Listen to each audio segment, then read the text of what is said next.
Fall 2017 में question number 4 का D part देखो।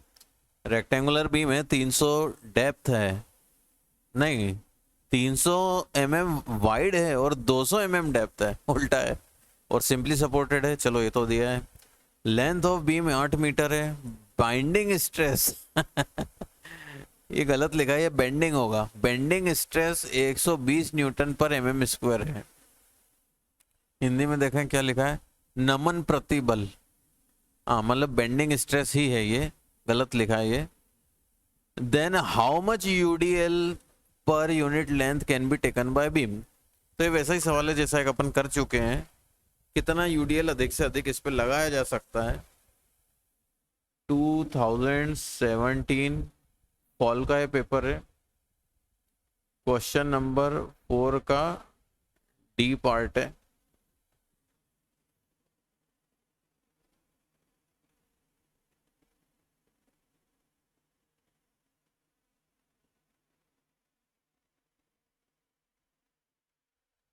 इस पर हम मान लेते हैं W किलो न्यूटन पर मीटर का यूडीएल लग रहा है। ये है A, ये है B, यहाँ पे RA, यहाँ पे RB। स्पान इसका दे रखा है कितना, 8 मीटर। बेंडिंग स्ट्रेस का एक क्वेश्चन है। मैक्सिमम बेंडिंग स्ट्रेस कितनी है,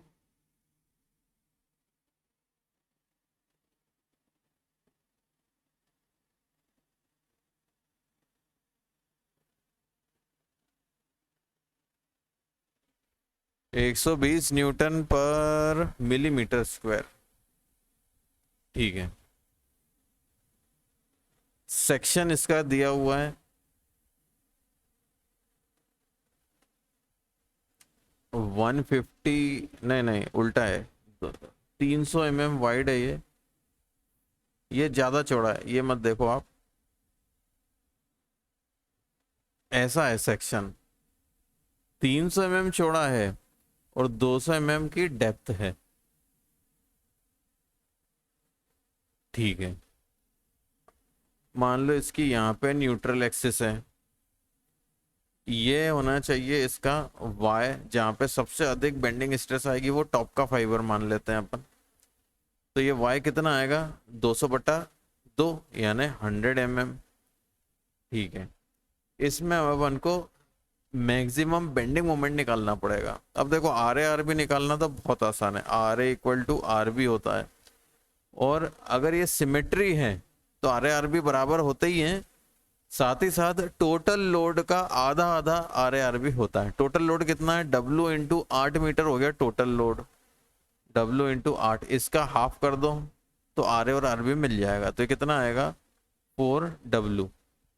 इसकी यूनिट में देखो आपने ये 8 मीटर का मल्टीप्लाई किया है किलो न्यूटन पर मीटर में, तो इसकी यूनिट हो गई किलो न्यूटन में। तो किलो का 1000 मल्टीप्लाई हमें करना है, इसलिए मैंने बताया आपको, ये याद रखना। अब देखो ये मैक्सिमम बेंडिंग मोमेंट निकालना है तो बीम को सेंटर से काट देंगे, ऐसा मान लिया है। ये है RA, इसके ऊपर लग रहा है UDL। UDL कितना है, W किलो न्यूटन पर मीटर। आधी बीम बची है तो ये दूरी कितनी हुई, 4 मीटर की। बेंडिंग मोमेंट जो आएगा वो सबसे अधिक आएगा सेंटर पे, क्योंकि सिमेट्री है, सिमेट्री में सेंटर पे सबसे अधिक आता है। RA का मोमेंट कितना आएगा इस पॉइंट के अबाउट, तो RA इंटू ये डिस्टेंस, फोर्स इंटू डिस्टेंस, तो RA इंटू 4। ठीक है, अब ये चूंकि क्लॉकवाइज है, RA ऊपर की ओर जा रहा है, मान लो इसको यहाँ रस्सी से बांध रखा है, तो RA कैसा घूमेगा, क्लॉकवाइज। तो ये पॉजिटिव साइन है, बनाया नहीं है पर है। W UDL, इसका टोटल लोड कितना है, 4 डिस्टेंस है और W है, तो 4 × W, ये इसका टोटल लोड है। टोटल लोड पूरी बीम का नहीं, अभी जो बीम का हिस्सा बनाया है उसमें टोटल लोड कितना है W का, तो W × 4।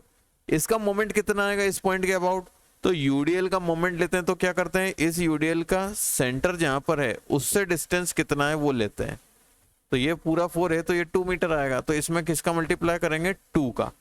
ये डाउनवर्ड फोर्स है तो इसके अबाउट ये कैसा घूमेगा, एंटी क्लॉकवाइज, तो इसको अपोजिट साइन दे दिया, नेगेटिव।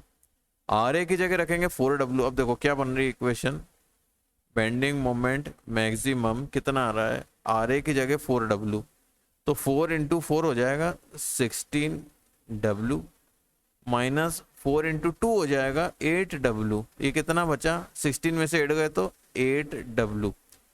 अब देखो अब यूनिट क्या चल रही है, हमने 4 का मल्टीप्लाई किया तो ये 4 मीटर था, मीटर। ये 2 का भी मल्टीप्लाई किया तो ये भी क्या है, मीटर है। तो यहाँ पे जो W की यूनिट है किलो न्यूटन, उसमें मीटर का मल्टीप्लाई होके यूनिट मिल रही है। यही बेंडिंग मोमेंट की यूनिट भी होती है, ये ध्यान रखना है। अब from theory of pure bending M by I equal to F by Y। M इसमें क्या रखेंगे, ये रखेंगे, ये है हमारा बेंडिंग मोमेंट मैक्सिमम, तो क्या रखेंगे 8W। इसकी यूनिट देखो आप, ये K हटाना चाहिए हमें, तो इसमें हम मल्टीप्लाई कर देंगे 10⁻³ का। अभी इसकी यूनिट है न्यूटन मीटर, इसको हम कन्वर्ट करेंगे मिलीमीटर में। 1 मिलीमीटर में 1000 mm होते हैं, तो 1000 का फिर से मल्टीप्लाई करेंगे। अब इसकी यूनिट हो गई न्यूटन मिलीमीटर, इसकी यूनिट। अब ठीक है, आई क्या है, BD³/12। अब देखो आप, ये अपन ने मिलीमीटर में कन्वर्ट बार बार मल्टीप्लाई करा, इसमें 10⁻³ का, ये किलो को हटाने के लिए किया, ये मीटर से मिलीमीटर में कन्वर्ट करने के लिए किया। ये क्यों किया, क्योंकि देखो आप, ये B 300 mm है, D 200 mm है, और Y 100 mm है। ये सब mm में रखेंगे अपन, इसलिए ये ऊपर का भी कामकाज अपन को mm में रखना है।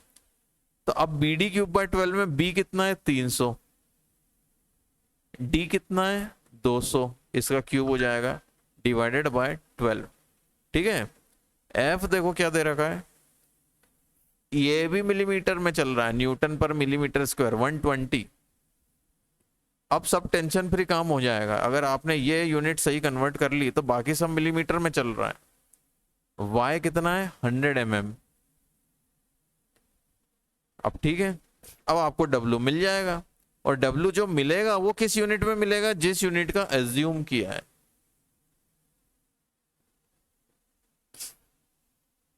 अब मैं सबको इक्वेशन के उस तरफ ले जाता हूं।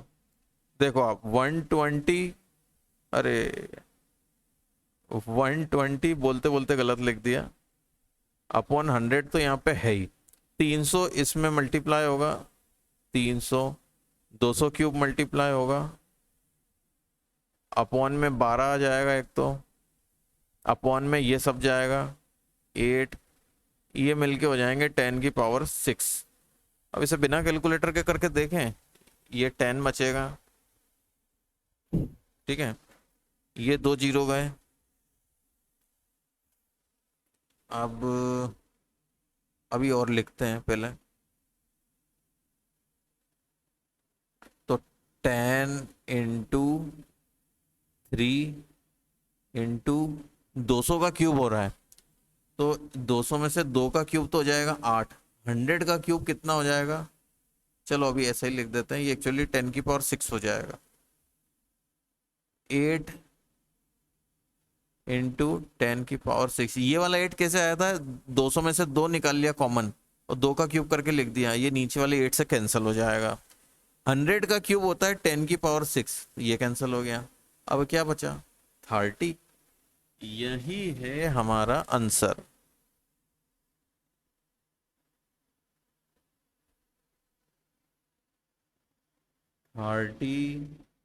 किलो न्यूटन पर मीटर, ये वो मैक्सिमम यूडीएल है जो ये बीम सपोर्ट कर सकती है। लिख दो इसमें,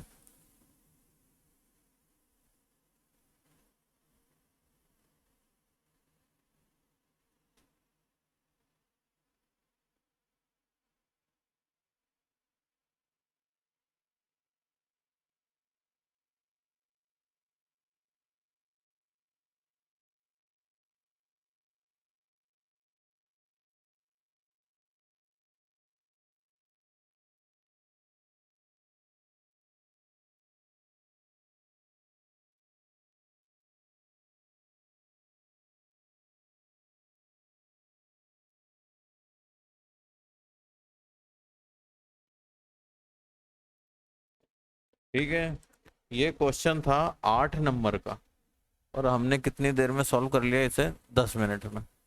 ओके, थैंक यू।